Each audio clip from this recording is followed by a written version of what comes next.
guarantee. This program is brought to you by Ignite TV. Now you're in command. Visit Rogers.com for more details.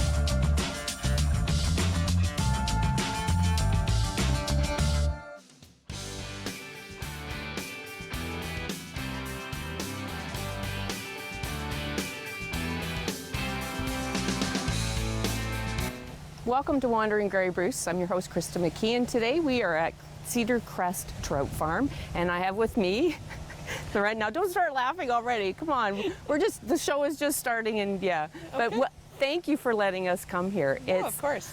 I'm so impressed on the water that's flowing here in the background and the story, everything. It's such a neat spot here. There are trout painted on garage doors. There's trout painted everywhere. There's trout painted everywhere, exactly. So how did this all begin? Tell us a little bit how the history. So it's actually our 25th anniversary this year in October. Nice. My dad started it in 1995. We bought the property. This was all a big swamp. We bought it in 1986, and my dad had a dream of building his own fish farm. He's been in fish farming since 1969, and he traveled all over Canada and the U.S. looking at different fish farms and finding the pieces that he liked. Nice. So he had this dream. So in 1993, we moved from Elmira up to here so that he could keep fighting to get the permits. It took 8 years to get the permits and licenses and permissions and everything to be able to build this beautiful monstrosity. He took it through tough times and good times, and here we find ourselves today. I moved back in 2013. My dad asked me to come back and help him for a little while, and I'm still here, and you're still raising here. My son, and my brother joined me about almost 3 years ago, and now we have 5 facilities, and we're doing conception to consumption, and every day is a new thing that we do. Wow, it's absolutely amazing here. It's so start us from a baby fish. Okay. So I noticed there's a lot of stuff behind us here. Yep. And I have to be honest, I did take a quick peek, and there's some really big fish in here. There are some very big fish, but I didn't see any little fish. So how do you start? So basically here in the background, if we look over to this side, is where all of our breeding stocks are. So we actually have breeding stocks dating back to their introduction in Canada being 1953. We run 9 different strains of rainbow trout that are different suited for different environments. So we keep all the parents. Those are the giants that you saw there. Wow, okay. So it doesn't start with babies. It starts with them, or chicken and egg or fish and egg. Yeah, definitely. Okay. So we have the parents, and right now we're not breeding at the moment, but we'll start breeding in August. And we breed from August to May each year with different families and different strains. And our females, all of our broodstock have a personal identification tag in them, which tells us a numerical code for who they are and where they are and how old they are and everything. So we can track back every single fish that comes off of our farm. We can track right back to the parents, the grandparents, the great-grandparents. Wow. So we have them all here. And then once we spawn them, we'll take the eggs and we'll set them. It's all done through artificial insemination. We choose who's mom or who's dad to mom, technically. Right, yes. Who's dad to mom. And then we set those eggs. Those eggs will be set here for about 28 days until we go through the eggs and we make sure there's no dead ones, and we get them ready for hatch. And just to take a quick step there, you're looking at little wee tiny things. Yeah. So they're not as tiny as you would think. They're about the size of a really small pea, depending on the age class of the fish. But we have the fish are really neat because they eye up. So it means we can actually see their eyes and their spine through the eggshells. So we can tell who's doing well and who's not, and vice versa. So then they'll hatch at about 42 days. And they need to have a very calm environment once they hatch. Fish aren't born with the ability to swim right off the hop. Right. So they have this big yolk sac, and we'll show you some guys inside that have this big yolk sac, which is their food source for the first 10 to 14 days. And then we get them up and they start learning how to swim and how to feed, artificial feed. Nice. And so then we'll take them all the way through to all of the fish that we have here. So when they're small babies, they're more susceptible to disease or other issues. So we have to keep them very protected, which is all done in our inside rearing station. And at any given time, right now, we have about 300,000 that are in the nursery. Wow. And as they grow larger, they get moved to bigger tanks. And then once they're of a certain age and a certain size, they'll come to the outside portion of the farm where they'll get continually grown up. Wow. So, Wow. yeah, right now we have everything on the farm from fish that are inside. We have babies that are just coming out of the incubators today, all the way up to our oldest fish on the farm right now will be 6 years old in September. Wow. So, yeah. 6 years old. So when the babies are in this kind of Yep, dome behind it, in the nursery, there's got to be water. There's got to be maintenance to that. There's got to be all sorts of stuff. So you've got spring-fed water here that is constantly being So we have a couple flown different over water top of them. sources. Yeah. So the reason why this property was selected and chosen is behind us is Camp Creek, which is a beautiful cold water stream. Right, and that's required for rainbow. For rainbow, Right, absolutely. exactly. So we bring the water comes through the farm right behind us, flows right through almost as though the entire system is an artificial river, and then it flows back to Camp Creek. So we just divert it for a period of time. It's about 20 minutes that the water's on the farm, and it goes right back into the river. Underneath our raceways is also a very shallow aquifer that's there. We didn't realize it at the time when we were getting ready to build everything, but we are in a very lovely swamp full of quicksand. So we're actually diverting water that are underneath the tanks, and we're using that for one part of our nursery station as well as our breeding stocks so that we can continue to use that water. And then for our babies, we have a deep well that's about 86 feet deep, and that's what's supplies all of the water to our hatchery. So we actually have 3 water sources working here in situ. So where we have 3,000 gallons a minute coming from Camp Creek, going back into Camp Creek is about 3,750 gallons going back out to the river. Amazing. Yeah. Amazing. So you've never had any problem with river flows, especially water height, because this year water's high, but back when there was the big movement of stop the drop, and water levels were low and stones were sticking out of riverbeds, and we were getting into different stages of water, I guess, concern. Here was okay. Say there's a lot of water concern. We think water's high from the perspective of Georgian Bay. The tributaries are not seeing that. The tributaries are seeing a continual decrease in the water. So the way in which we use water has changed a little bit. The system was designed, as I mentioned, in the 90s. Yep. So it was built for the water flows of that time. So behind us, what we do is some of the water gets pumped back from the bottom of the farm just to keep the flow maintained for the fish, because they need a certain activity level as well. Yes. To maintain their flow through the raceways and their activity. So what we have is the water is continually going down. We're seeing aggressive storms. Yes. The aggressivity, the intensity of rainfall is completely different than anything. Every year it's a little bit different. We do our best to mitigate what we can.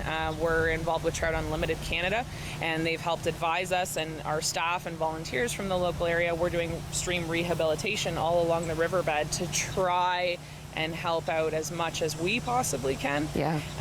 But it is ever changing. Oh, definitely. Every year is definitely. a new Well, fight. it is. It certainly is. And Trout Unlimited is an organization that's right across Canada and does great and wonderful things. And I know I was involved with painting trout, yellow trout on Yes, the storm Yellow Trout sewers. Road. Yes, I know. So there's a lot of good messaging there.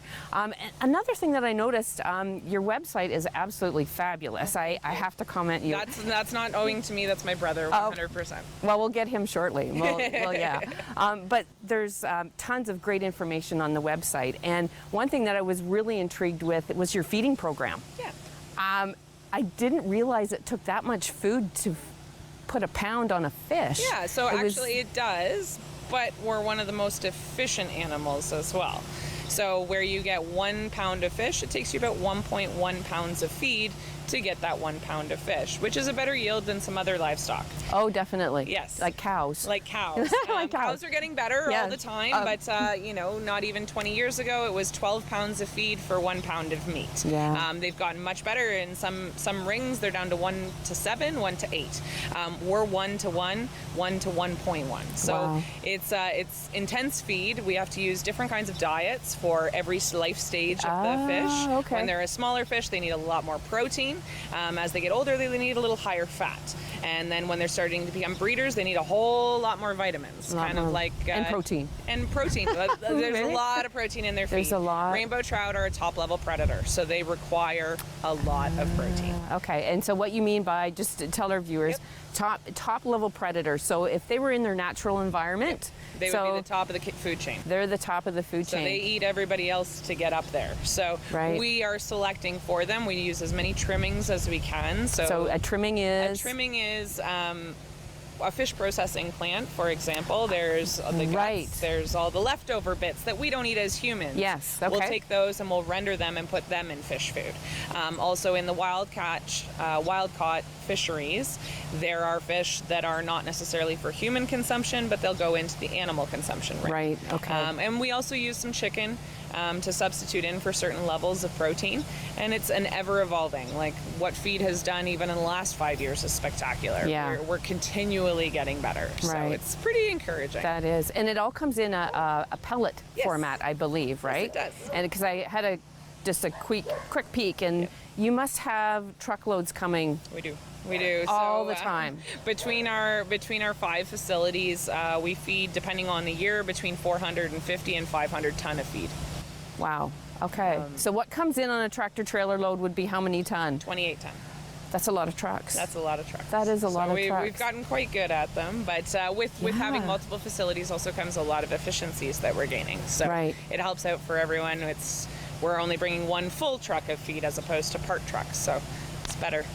It's all around better. That's amazing. Yeah, our feed all right now, for the most part, comes from the East Coast, and there is an Ontario supplier that we're starting to use as well. So. Oh, very nice. Yeah. Very nice. But one thing that I noticed, again, I keep making reference to the webpage, which I will give you that that address at the end of the show. But your story is absolutely amazing, and how this is a family-oriented business, and that you have grown in great leaps and bounds, and especially being local. And I have to say, because of the COVID-19, what's happened in the last few months has really been a game changer for you guys. It absolutely has. We are very much a family-oriented business. Our dad raised us to be those people. Yep. We also, we have the brother-sister duo. My husband works with us. My son, who's probably walking around in the background, is always doing stuff with us. And my parents are still involved. Running this facility, I have a husband and wife duo. Running my Hanover facility, I have a father-son duo. Wow. So we have a lot of families in check. But COVID-19 is terrifying for a business owner. Yeah, definitely. It's the path of no one knows. Yep. So the great news is that we're small and mighty, and we can innovate and change things. And so when March 16th happened, we watched our contracts disappear. We watched our tenders literally just disappear. Everything went. And so we went from running we ran these pop-up shops as a way of engaging with people. We've been present at farmers markets. But we said, okay, well, now we have so many pounds of fish. We have no home for them. What are we going to do? And I said, well, I'm the ops one. And I said, I'll cut them. And my brother said, well, we'll sell them, but how do we sell them? Exactly. And we said, well, okay, the pop-up shops have always worked. Oh, but a pop-up shop, there's like 50 people. So we said, well, we'll work with the community. Kincardine was our first community, and Hanover, but Kincardine is sort of far for us. It is far was away. Far at the time for us. Yeah. Delivering straight to people's homes, and people have been so patient and so grateful, and helping us be better and helping us learn what to do and how they want, and giving us feedback and giving us product shots and telling us all the good news stories. And they've encouraged us in what has been, they've been light in some really crazy dark times. It has. And we're going to find out more information about that when we come right back after our break. So stay tuned.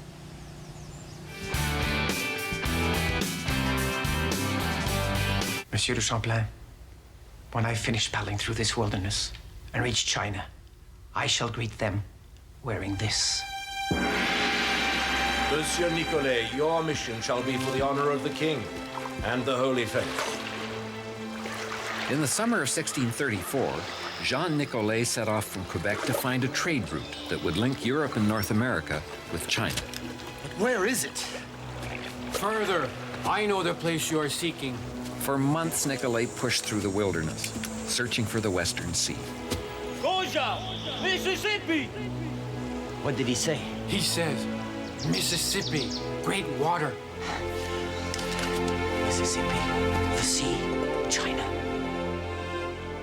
Jean Nicolet was wrong. It was Lake Michigan, not the Pacific. But others would follow his dream. Joliet, La Salle, the La Vérendrye's, and they would map most of North America from the Rockies to the Gulf of Mexico. Are you the type who would keep going or stop? It's not easy to stop when you have an addiction. Legalizing cannabis won't stop addiction. It trivializes its consumption. Let's be vigilant. If you need help, visit portage.ca.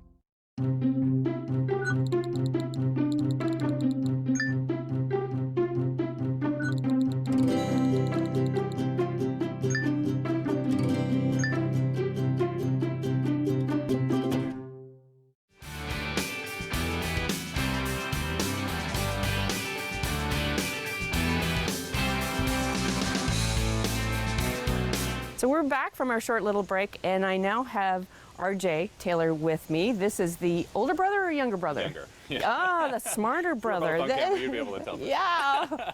Okay. So we were talking about how your sales of fish have just exploded with COVID-19. I noticed with me being on Facebook, because yes, I was trying to put in time as well. I kept seeing Spring Hill farms pop up, and people were showing what they were cooking.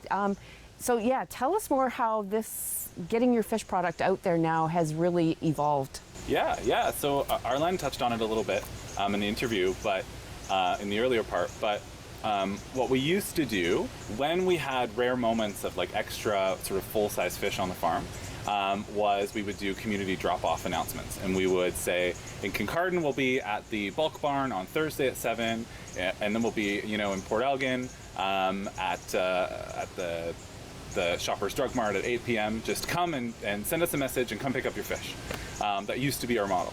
Right. And we really wanted to continue that because right when COVID happened, we found ourselves with a lot of extra surplus fish.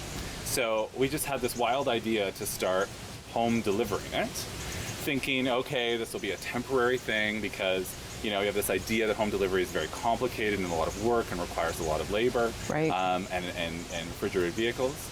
But we had this amazing thing happen, which is that people just sent in more orders than we have ever seen. Oh, wow. And so what we used to drive to Kincardine with and wait around for an hour and a half at a community drop-off point, we were able to spend all of that time going door, door, door, door, door. And in that sort of first 2 weeks, getting swamped with orders at the start of COVID was really where our delivery service was born. So we started out in Kincardine, Port Elgin, and locally here around Hanover-Walkerton and over to Markdale. And now, as we're getting more fish and we're getting a little bit better at our systems, we're delivering all the way over to Orangeville, down into Erin and Fergus and Elora, down to Stratford, over to Goderich, and then all the way up the coast around here. Yeah. We're not quite ready for the cities yet, because we just don't have enough fish, but we're like really, really excited to get there. Definitely. So we use Facebook as our main sales method, which is simply getting into smaller town community groups. And just posting, hey, we have some extra fish because of COVID, come reach out to us. And the amazing thing about that is that we're getting this opportunity to talk directly with the people eating our fish. Yes, and that was the part that really intrigued me because Nancy, a friend of mine on Facebook, she's like, hey, I just got this fish, and she even took pictures of what she had cooked. Yeah, we're so grateful. I know, and I'm looking at it going, gosh, does that ever look good? I want fish dropped off at my doorstep because this is my kind of fishing, and me standing on the edge of a river with a fishing pole just takes way too much time, and I don't have a whole lot of time. So yes, a drop off of fish at my door would be welcomed. And it's like fantastic. It guides the whole process too, because we didn't used to backpack it, but everybody was starting to ask for backpacking and saying they'd pay a little bit more if that meant they could keep the fish in the freezer for longer and right. keep it fresher. So we did that. Another one was people are asking for pin boning. So now we're invested in a pin bone machine. What's pin boning? Oh, all those little tiny bones. Oh, okay. Fish. Yes. Yeah. They're very hard to get out, especially because a trout or a char or even the salmon that we grow are smaller, trying to get them out. So we got this special machine from Denmark that kind of rakes over the fillet and pulls them all out. See, now that to me is very pleasing because I hate bones. I absolutely hate bones. If there's a fish out there, yes, and there's a piece of fillet, I'm the one that gets the bone. Yeah. So that's good to know. Yeah, I'm impressed. And then we have this totally unexpected through these community groups. Like people take photos and they send them to us. They post them on our feed. They post them in other community groups that we're not even a part of and tell people to buy these fish. And we're just like every morning I get to sit down at my computer and I have like a dozen people telling me how awesome this fish is. It's really good. And so I screenshot it, I print them out, and I'm sending them to all of our staff because I'm just like, I can't be the only one that gets all this. Oh, fabulous. So which is the best way? Now, we got it. Now, I know how I cook fish, but what about you? Now, you got to tell us your secret here. Arlen and I were actually probably maybe going to put a video up next week, but we always argue over the easiest way because I find a lot of our customers buy the fish and then they ask us like, oh, and how do you cook it? Which I think is like this amazing trust that they have in this fish before they've even contemplated what to do with it. Yeah. But the amazing thing about fish is I call it like a weeknight fancy because you can cook it in like less than 20 minutes. If Arlen were here, she'd say that you just put it on the broiler, that plate that's in the bottom of your oven that you never really know what to do with. Oh. And you just heat your broiler up to like 450, put some oil and lemon, and slip it under the broiler, and it's done in like 12 minutes. You don't flip it over or anything? You don't have to flip it, no. This is the smaller fillet. So see, and maybe I touch my fish too much. No, well, I don't know. So I do mine in the frying pan. Okay. Which is like, I find even easier, and that's just a simple sort of butter and olive oil, and you just kind of drop it in the sizzle, and I will flip them. You do flip like it? 6 minutes for that. So 6 minutes aside, and then you're done. Yeah, and it's the same preparation method, and then you get to dress it up however you want. So you can put like lemon, pepper, and Parmesan, which is something my mom loves doing, maple balsamic. You can mix some Greek yogurt and dill and put it on, and it's incredible. So. Wow. Yeah. Now my mouth is watering. It's almost like it's lunchtime, actually. Yeah. I'll have to send you with some fish. Yeah. Well, and I'm going back to the webpage again, and I apologize for that, but sure. I'm absolutely astounded by the amount of awards that you guys have won. So tell us about that. In terms of like sustainability? Yes. That I was very impressed with that. Yeah. So actually, one of our crowning achievements was that all of our 5 sites are certified sustainable through the Best Aquaculture Practices program, which is actually kind of like the international standard for fish farms. They're the only land-based farms in central Canada have those. And what they do is they pore over our environmental records to make sure that we have very low impact on the environment. They look at all of our fish records to make sure that we're, keeping fish at a certain density, keeping water quality at a certain place, not handling them too much, taking care of them if there's any issues that they live in sort of the happiest existence they could. And then because they're certifying farms around the world, they're talking to our staff and interviewing them about what it's like to work for us and do they get paid on time and all of these and learn about their role in the company. So that's one that we're really, really, really proud of. Yeah. We have auditors on site every year to hold that certification. And then the other one is that we're OceanWise recommended, which is actually something new last year too. So same sort of process. They're poring over all of those records at sort of an industry level and saying that the fish we have here is sustainable, and it's not only good for you because of all the nutritional benefits that come from eating fish, right, but it's also good for the planet. Wow. So, yeah. Absolutely amazing. And it's very impressive because that's one thing as a buyer, you'd want to make sure that all those checks and balances have been checked off. Yes. Yeah, definitely. So, yeah. Lots of I got a lot of questions about people having, some reservations about farm fish or saying, like, is it farmed or wild? But what I really like to share with everybody is that the sort of farmed versus wild, I don't find to be a very useful designation because there are a lot of very well-run fish farms out there, and there are some poorer ones. Sure, if you get on YouTube, you can find them. But there's also some really well-managed wild fish stocks. and there's also some very poorly managed fish stocks in polluted waters and things like that. So what I always recommend is looking for these types of sustainability certifications and these awards that recognize all of the work that we put in sort of above and beyond what the government regulations are. Wow. Yeah. Amazing. The mural that is behind us as well definitely tells a story. And hopefully we'll get a shot of it near the end of the show, but it starts off with your house on the far garage door and actually tells the life cycle of the rainbow trout. So what comes by here, which is very important, is the fingerlings. And then as they develop, they change and go into a net pen farm, which you talked about is up on Manitoulin? Yes, yeah. So a big part of our business are growing the fish out to market size. We'll grow rainbow trout and Arctic char in the system now. But we also have little baby coho salmon. Lots of folks were already asking for those, but it's going to be probably a year until we get that. But then another big part of the business is we run the largest breeding program for trout in central Canada, and we're hatching juvenile fish called fingerlings. They're more like this size, sort of 4, 6, 7 inch long. And then we send them on trucks up to Manitoulin Island, where there are big floating net pens there, and they raise them to market size as well. And I think I've seen that truck. Is it not something like this? Yeah, we run 3 trucks up to the island. And it has murals all down the side. Like it's a jaw-dropping thing when you see it. It's kind of like, I know that's a fish truck. Yeah. Exactly. Yeah. So they go up to Manitoulin Island, and then you've got staff up there as well that.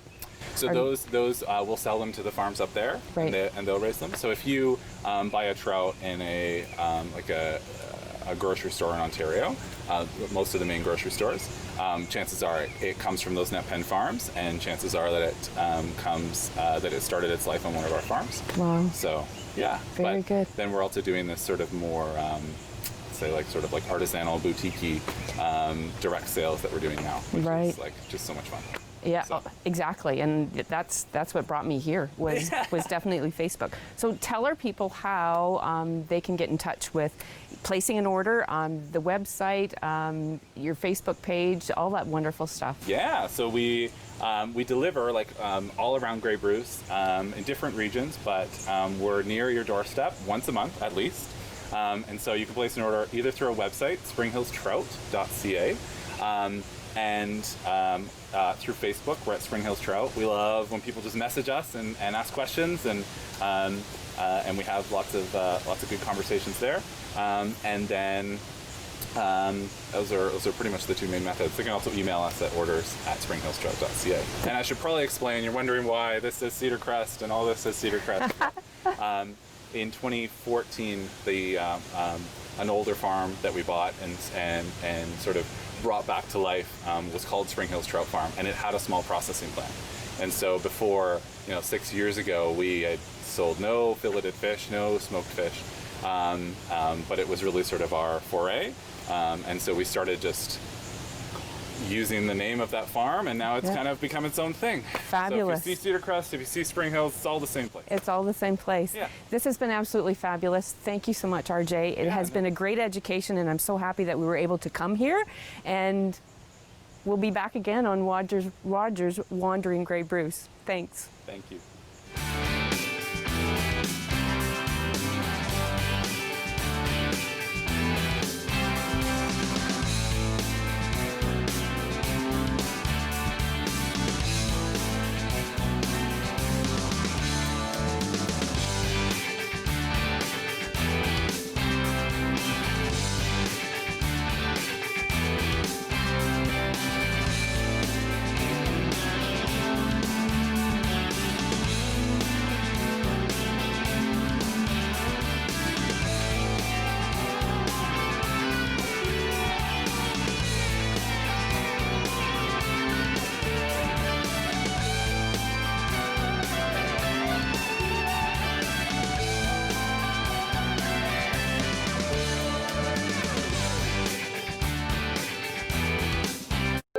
Call the Rogers TV viewer response line, email us, or connect with us on social media.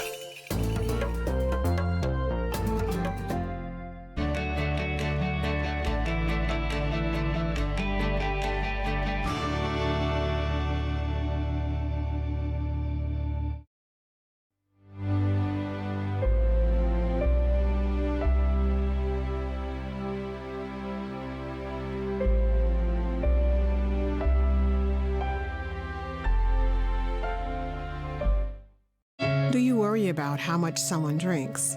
Do you feel angry or depressed most of the time? Do you feel neglected or unloved? Do you feel that if the drinker loved you,